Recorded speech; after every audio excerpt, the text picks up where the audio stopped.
जब मैं 13 वर्ष का शरीर था तो शाम के माताजी से केवल बताया, पिताजी से तो हिम्मत नहीं थी क्योंकि बहुत कठोर स्वभाव के थे, तो उनसे डर लगता था बात करने में। तो माताजी से कहा कि माताजी हम कल बाबा जी बन जाएंगे। बाबा जी बन जाएंगे। उन्होंने विनोद समझा और हमारी बात बन गई, क्योंकि उन्होंने विनोद समझा। अगर सीरियस समझती तो रो देती या कुछ हमको आदेश करती, और उन्होंने विनोद समझा तो ध्यान ही नहीं दिया। भगवान ने हमारी बात बना दी। सब सो रहे थे, उठे, पिताजी को मानसिक प्रणाम किया, सैया पर थे, माताजी को प्रणाम किया, भाई बहनों को हाथ जोड़ा और एक छोटी सी गीता और एक चटाई और वो एक लोटा उतना लेकर बस वो घर से भागे।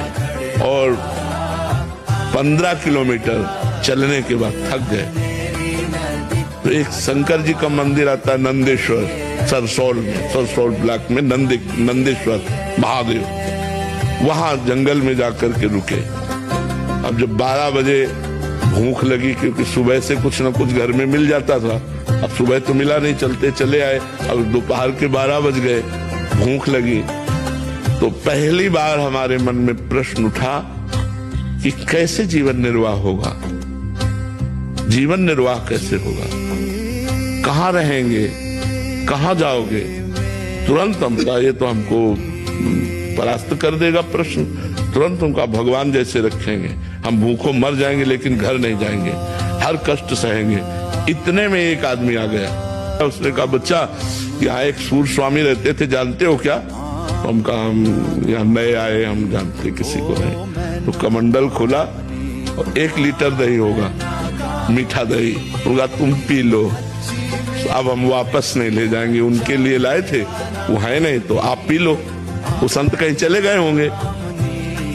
तो हमें सब कुछ लगे, हम कहा हम क्यों पी ले? बोले नहीं पी लो, महादेव जी की ऐसी इच्छा है। तो उसी लोटे में डाल के 3-4 लोटा निकला, छोटा लोटा था। और जब वो गए तो 1 लीटर दही में खूब छक गए ना, तो जो ही गए सो शंकर जी के ऐसे पिंडी को पकड़ के खूब रोए